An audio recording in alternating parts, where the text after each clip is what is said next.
All right, everybody. Terrence Pop here with another episode of Live from the Lair. And today we're going to be going over the list of bullshit that was left behind by the American Army in Afghanistan.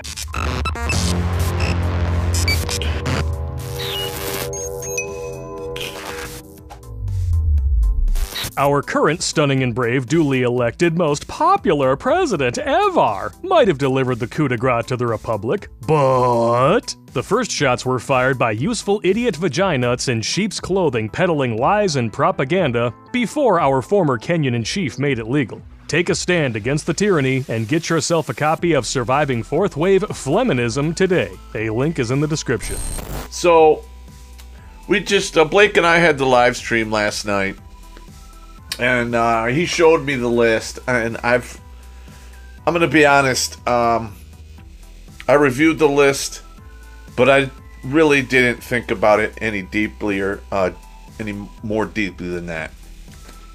And mainly because the horror of the monumental failure that we are witnessing in our lifetime is to the point where you just don't want to believe it.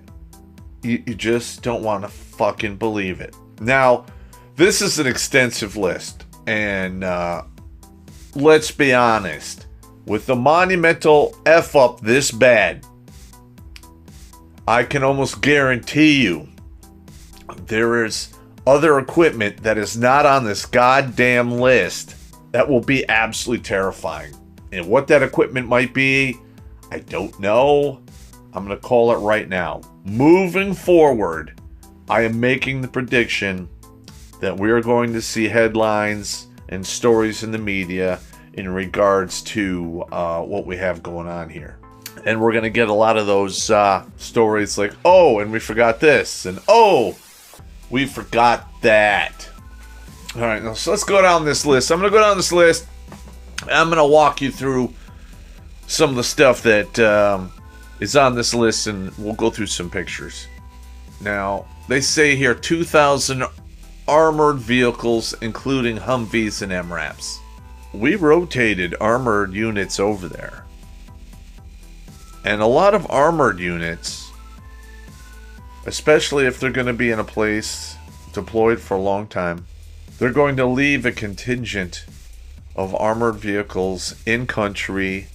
That units that are rotating in the country will fall in on that equipment, sign it out, it'll get issued, and then they use it for the year they're there, then they turn it back in when they leave. It's kind of like an NTC rotation. So we're just seeing Humvees and MRAPs, and I mean, those are bad enough, but I want to know if we actually left behind tanks and armored fighting vehicles and Bradleys, because that is serious shit right there. Those M1 Abram tanks, if you can keep them running and you have ammo for them, you are in a position of dominance, especially if the people around you have like T-55s and T-64 old Soviet stuff. Because that M1 Abrams from the first Gulf War, I saw a lot of that footage, and that tank just cut through those Russian tanks like a knife through butter. In fact, it was a knife through warm butter. It wasn't even cold butter. There was basically no resistance.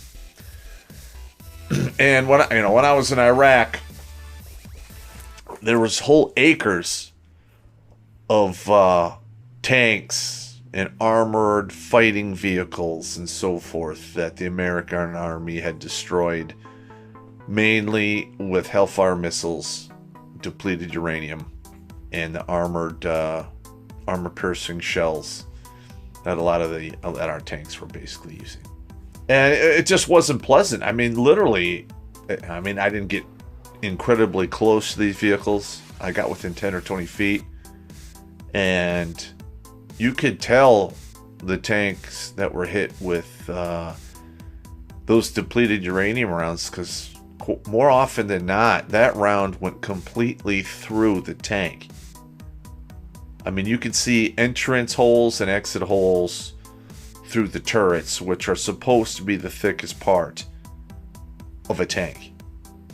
All right, the body not so much, the sides, back, but the front usually has the thickest armor, and the turret.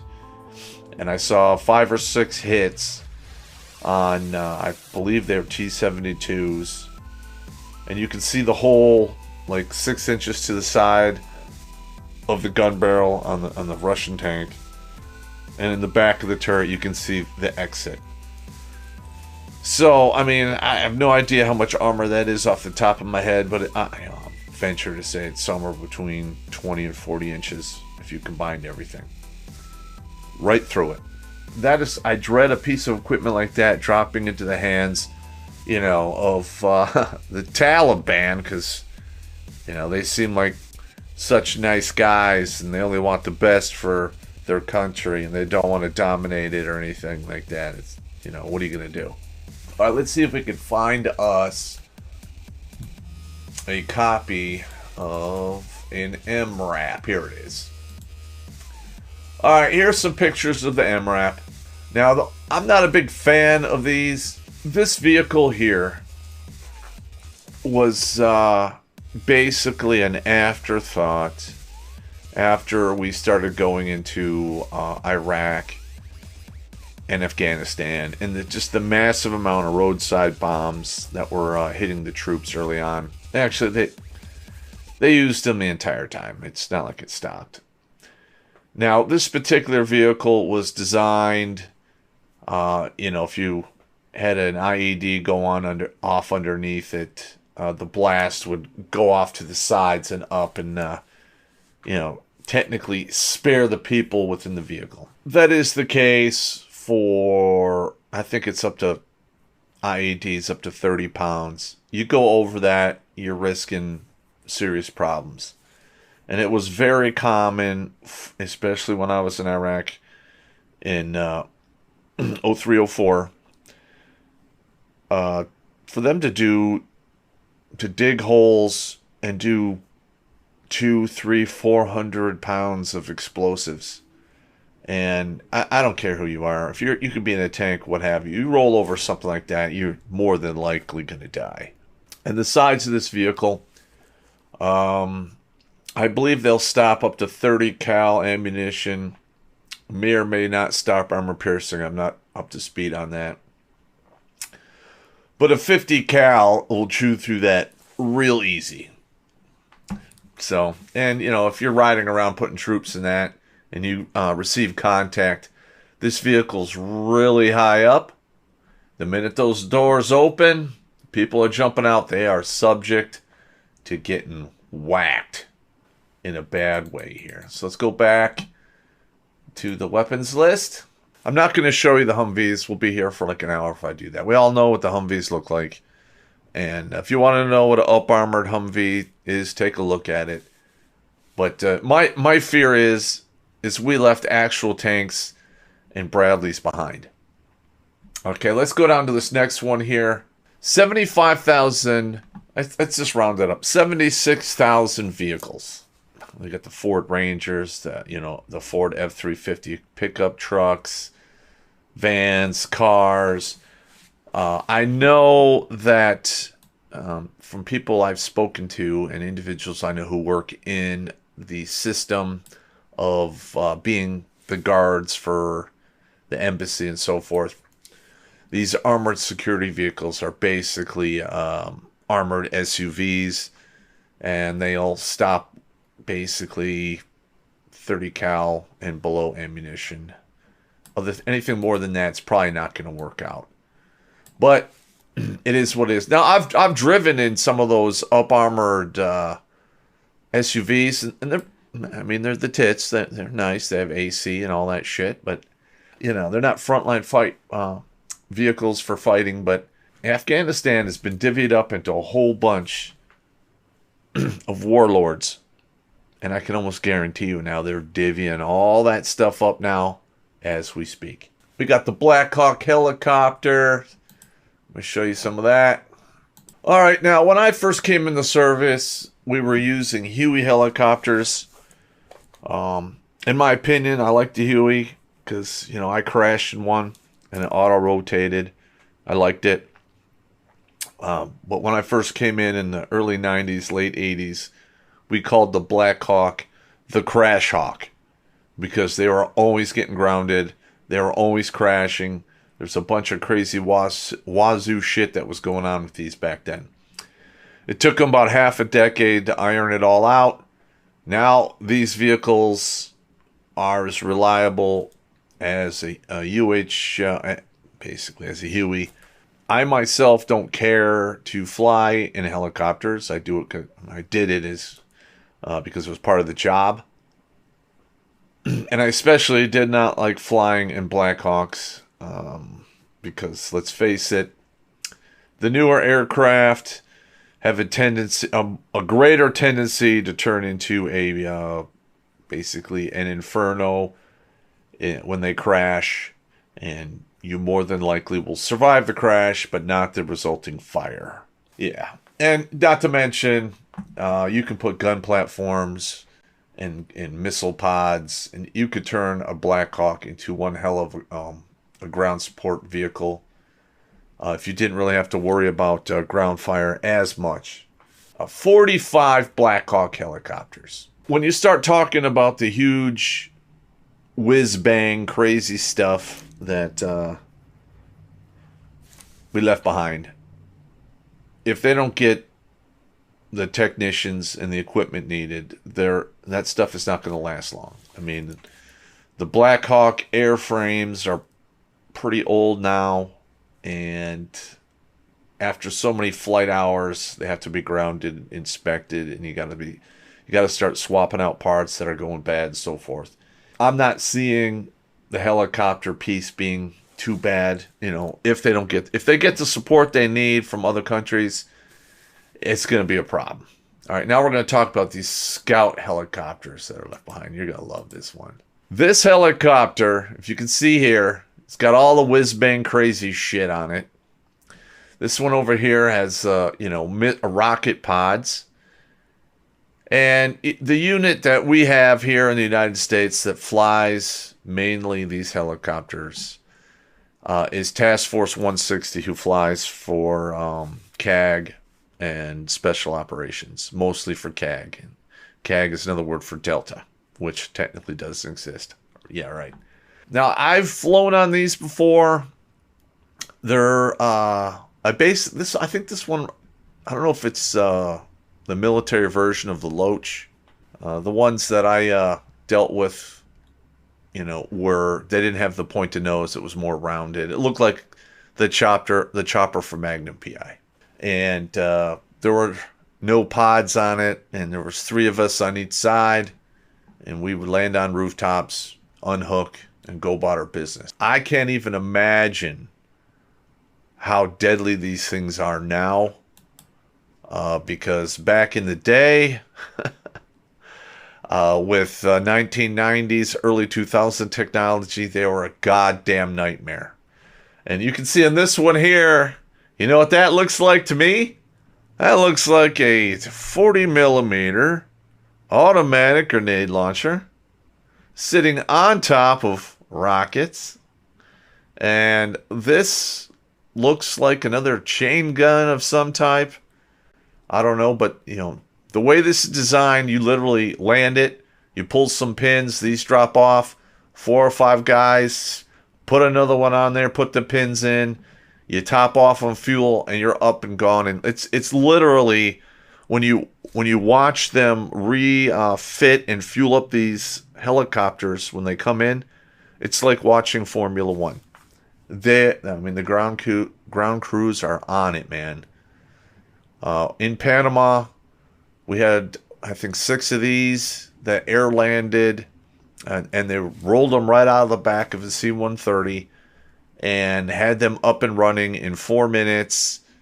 And and literally when I got medevaced the next day, I got to see in the daylight 3 of these things land and a crew run out, and literally in like, I don't know, it was like 4 maybe 6 minutes, they all three of them were up and back in the fight.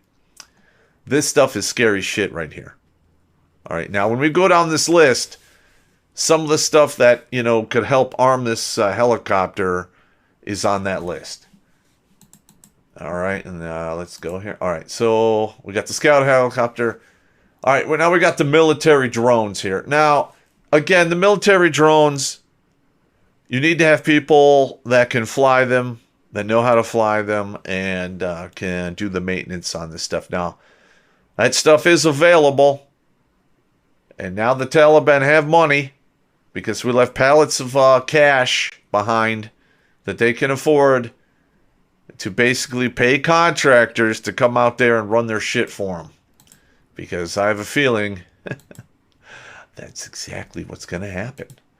All right, now this is some pictures of the drone they got here. I'm not familiar with this particular model of drone, other than the fact that it's primarily used for reconnaissance, taking pictures using thermal and night vision. It has all those packages on it. I don't know, it's got somewhere around, the model I saw was really old, and it had basically 30 to 50 mile range. Could be wrong, and that might be able to make it go further with satellite communications.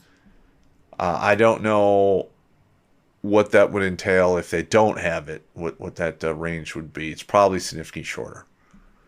But, you know, this is basically the launcher. This one's on a mobile platform. Okay, and then this one here is still on a mobile platform, but you can't really take it off a hardtop. And each one of these runs $84 million for this, I imagine, for the drone, the launcher, and the controlling equipment. Yeah, this is a huge, huge waste of cash we just left behind in Afghanistan. And you notice here on this list, they don't give you a number of how many left behind. They just say plural. All right, here we go. 30 military version Cessnas. Now, my inkling is this, when you get to the military version Cessna, is Afghanistan is basically one of the world leaders of heroin and so forth. You got to move that shit somehow. And our alphabet agencies have done that kind of shit in the past. And I'm betting they were doing it just up until recently. And after the turmoil, you know, calms down, they might even come back and continue with the bullshit they've been doing. Now, this is the basics. Now, we all know what these look like. But there's different kinds here. I'm just going to go through these. A lot of times they use these for air support and calling in artillery and so forth. These were used a lot during World War II in Vietnam. And not so much in Iraq. I didn't really see any of them. But apparently they're flying all over the place in Afghanistan. All right, here we go. Now here's the AC-208 Caravan light attack aircraft. Okay. All right. See, this one here has the Iraqi Air Force on the side. I jumped out of some stuff similar to this. We call it a Transhaul back in the day. And, yeah. Basically, this is probably used in the same light as Alaskan bush pilots are able to fly into and land in places that typically aircraft can't get to.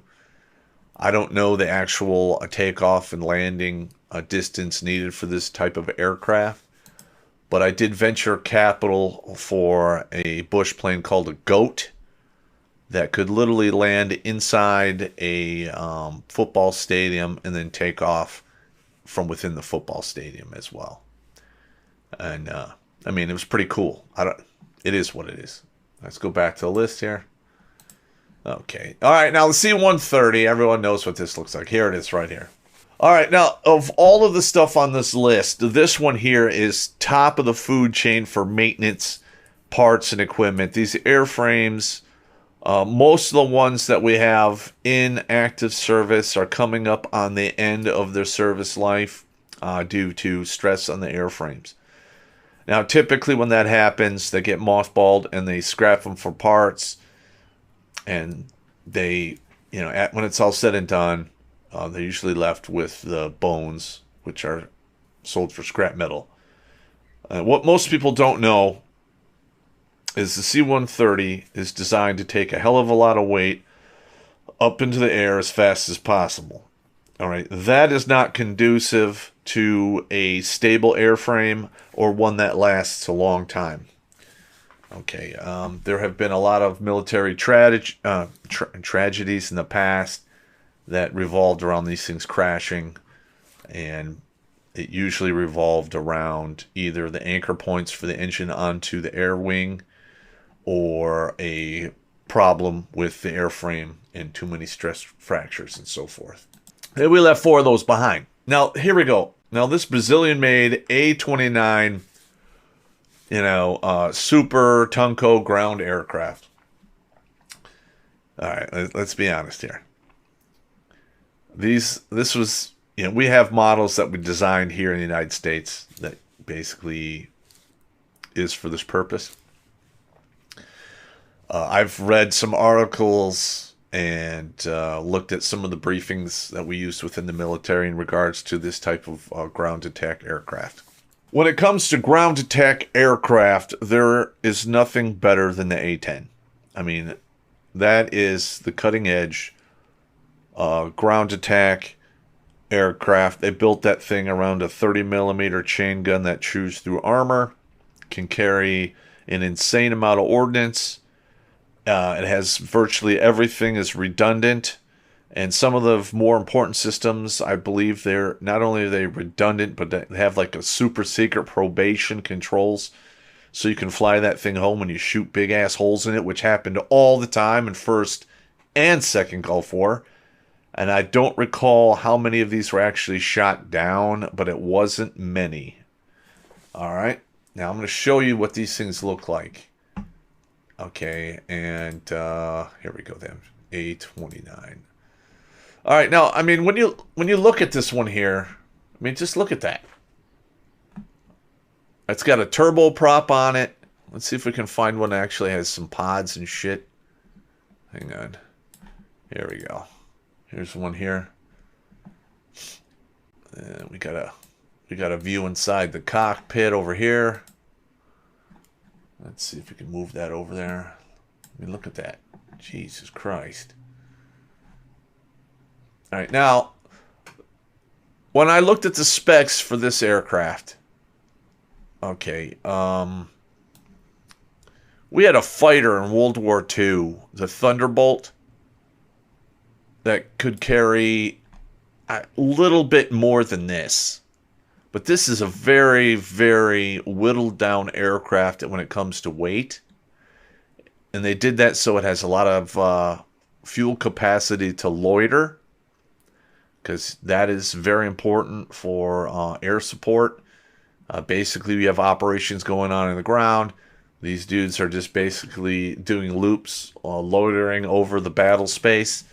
And you call them on the radio, you tell them what you want, you pop your smoke. And they fire missiles, drop bombs, I mean, whatever. I'm sure they have gun pods as well to do what they got to do. Wow, here's a picture of one right here. And look at that. There's HESCO barriers in the background. I wonder where they took that picture. Because it sure as hell wasn't in Iraq. Just saying.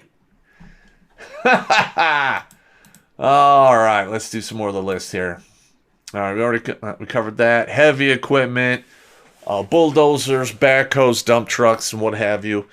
Now, when this whole Afghanistan thing kicked off with Osama bin Laden and all the crazy shit that was going on in their country, they had built these crazy huge complexes in hills and mountains and ridge lines there in Afghanistan. And they had whole cities in there. It was very similar to what you saw underground in Vietnam. And I saw a lot of footage of a lot of these complexes that had vapor barrier bombs or fuel air mixtures. I'm trying to remember what exactly it was. And but it exploded inside these complexes and caused this huge backdraft that just threw hundreds of bodies out of the opening for, hundreds of yards. And all of those things were built with equipment like this that we left behind. So not only did we destroy all of their shit in the beginning, but we left them the equipment to build more, a bunch of money, and the ability to defend these complexes. All right, now here we go. At least 600,000 small arms. M16, M249, that's a squad assault weapon. It's 5.56. They're phasing it out, but it's still incredibly dangerous. We have the M24 sniper system here. All right, now this usually comes in 308 and 300 Win Mag. The 308 is getting phased out. I'm pretty sure we probably left a lot of this behind for them. But my primary weapon when I was a sniper and a sniper section leader on active duty was an M24 using a 308. And inside of 800 meters, I can draw pictures on you with that weapon. If you left it outside, if you left it exposed, I could fucking shoot it. A foot, a hand, what have you. 800 meters away, 6-inch shot groups. I mean, you were hit. And all this really is look at this bull barrel on a Remington 700 Action that's been tweaked a little bit to give it better trigger pull. You have an additional buttstock here that cranks out. And quite literally, this is the exact same design that the Army was using in 92, 91, 1990. The M21 was getting phased out, and they were bringing this in. And it's been a quarter of a century. It's literally unchanged, other than the fact that they upgraded it to a 300 Win Mag, which, by the way, crushes your shoulder. You fire like 10 or 15 rounds, and you're pretty much smoked for the day. And we left this behind. All right, now, in low-intensity conflicts, your ability to train and use snipers is incredibly deadly. Because basically, this weapon system, a civilian can get their hands on one of these, or something very similar, for like 2 G's or less. You can train yourself up on how to do this. You just require a range that gets you out to 500 yards or meters, maybe 8 if you can find it. That would be ideal. And then you read a couple books on how to camouflage, and then you practice a little bit. Boom. Like one guy can literally screw up the plans for a battalion of guys if you find them in the right choke point. You pick off a couple, you cause a lot of fear, everyone hunkers down, nothing gets done.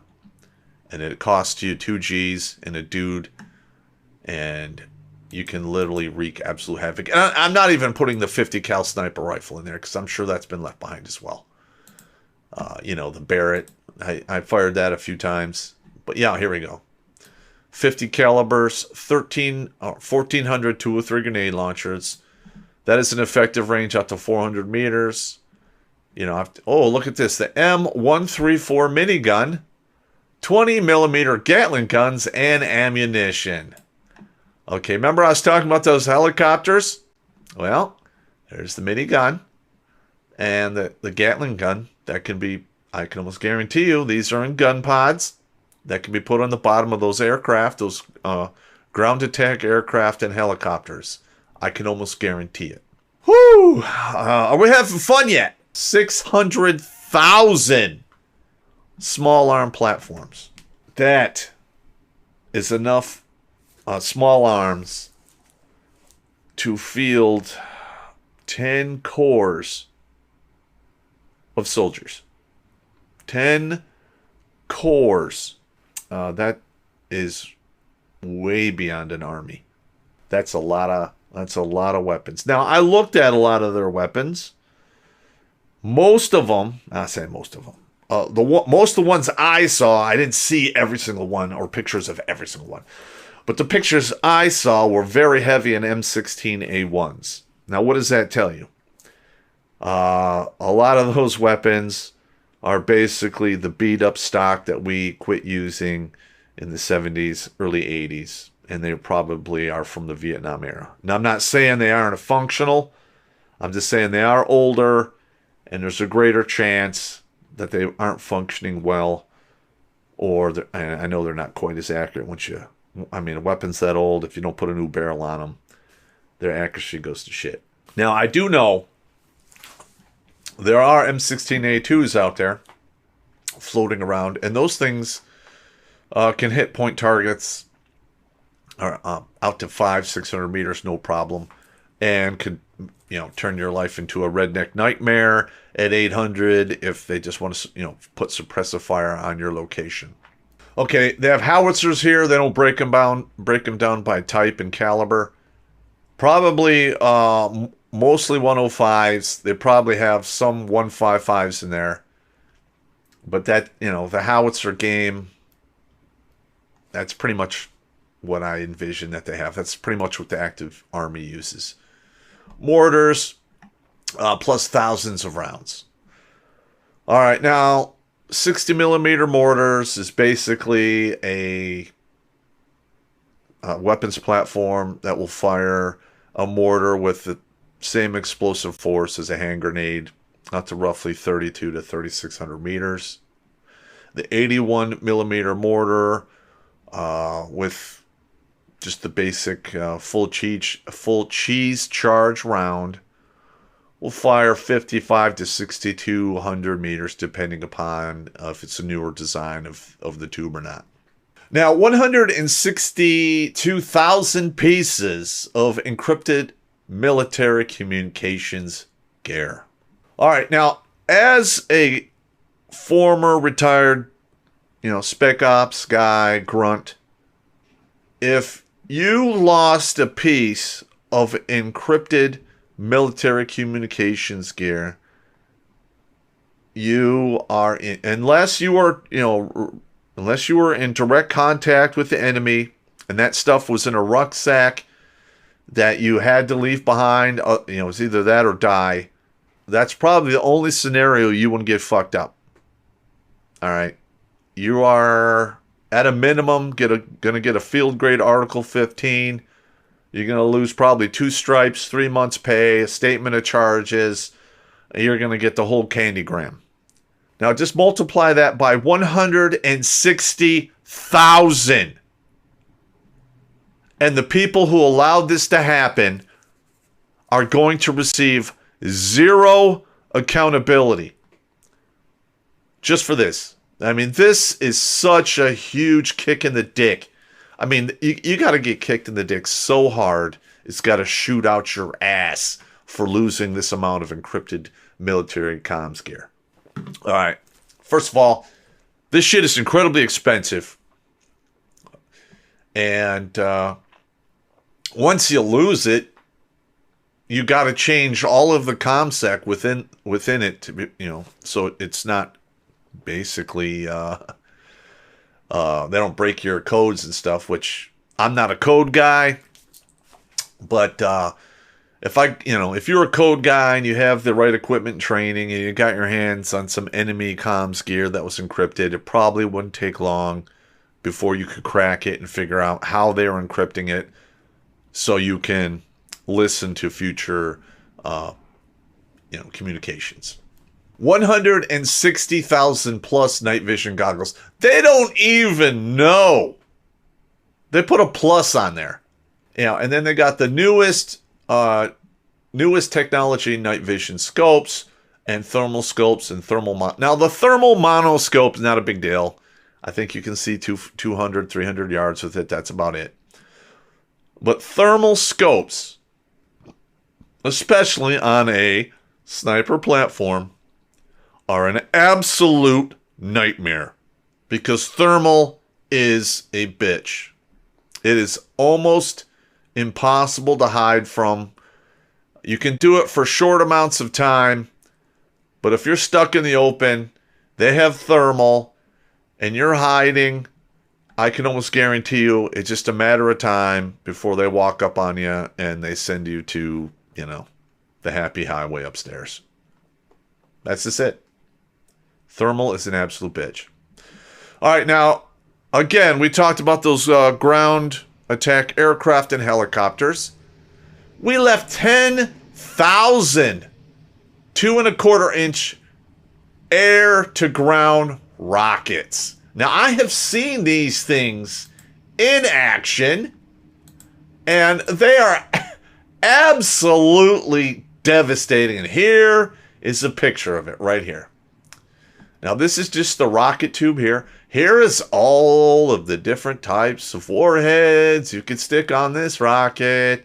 And look at that, it's coming out of a rocket pod. And it looks like it is a very familiar airframe that we looked at earlier. Yeah. Basically, this has the same explosive force as a 105 howitzer round. Maybe more, depending upon the different type of shell that's used. All right, now here's another one. This is off of an Apache. Okay, but look at the size of that rocket pod. And here, I don't think they have Kiowas. They might have some Kiowas that aren't on the list. As a betting man, I would bet that we left Kiowas behind as well. Because let's face it, that list that I'm going from, that's just a off-the-cuff initial count. Like I predicted in the beginning of this video, we are going to see way more of shit left behind stories. It's going to go on for years. Now, and I'm also wondering if we left, shoulder-fired anti-aircraft missiles that, we're probably going to wind up all over the Middle East, and maybe they'll come across the border of Mexico, and maybe they'll be used to shoot down civilian airliners and cause all kinds of havoc, because that's what they do. All right, we're almost done here. Reconnaissance equipment, ISR, that's pretty penny stuff right there. Laser aiming units, those aren't incredibly expensive anymore. They used to be. They're actually pretty, this piece of target, this piece of equipment is pretty blasé across the Western world. It's basically standard operating procedure. Now, if you see down here, explosive ordnance, C4 Semtex detonator, shape charges, thermite, incendiaries, and other armor-piercing charges. Now, we just had an incident where we had 13 Marines killed using C4 and Semtex, which was left behind. So basically, you walk in, you see a bunch of C4, Semtex, and detonators, and you have the timing fuse and det cord. You can put together your happy to see you bras in 20 minutes if you know what you're doing. Oh, and here we go. 2,500 bombs. I'm probably going to guess anywhere from 250 to 1,000 pounds. The 1,000-pound bombs are a little bit too big for that airframe to carry, and you can't put them on helicopters. So I am, as an Intel guy, am probably going to fall back on, 1,000 being the top end, and a whole bunch of 500 and down. Okay, administration, encrypted cell phones, laptops, all operational. Didn't we have a candidate who ran for the office of president in 2016 who, destroyed all of their encrypted phones, smashed up all of the hard drives, and got off scot-free? So, if she could get away scot-free, then hell, what about there's no accountability. Fuck it. Pallets with millions of dollars in U.S. currency. I have no idea why the hell we have that shit here. It just seems like wherever we go, we seem to be leaving pallets of money behind. If that doesn't scream of corruption, I have no idea what does. God damn it. Millions of rounds of ammunition, but not included 20 million rounds of 7.62, 9 million rounds of 50 cal. Large stockpile of plate carriers and body armor. U.S. military handheld emergency, whatchamacallit, detection equipment. That's nothing. I got stuck on a team in Iraq where I had to go out and scan eyeballs and fingers to get fingerprints to take people off of this database of biometrics that they were trying to collect back then.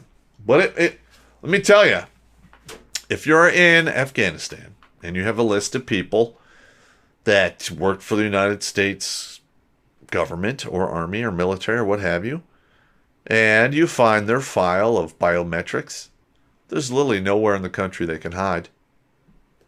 You just scan fingerprints until you find the people you want. So I can almost guarantee you, as we speak right now, as of September 1st, there are probably whole throngs of people trying to get the fuck out of the country because the Taliban is going to go crazy up in there. They're going to be killing all kinds of people. They're going to be taking all kinds of hostages. And rescuing said hostages or doing anything about it is going to be infinitely harder because now they have all this equipment. All right, so I know this is kind of boring, but I'm going to be honest. I wanted to let you guys know the exact amount of bullshit that took place. I wanted you guys to see pictures of the equipment, to hear what the equipment can do,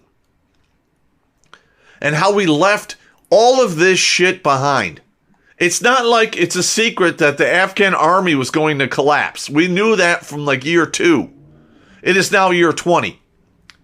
I have no idea why they had... I just cannot think of a scenario where this was just a good idea to leave all of this shit behind. I mean, I don't even think you can mistakenly leave all this shit behind. It had to have been done on purpose. I mean, god damn it. Oh, all right. I've gone off enough. I guess I was still spun up from last night. Anyway, take it easy.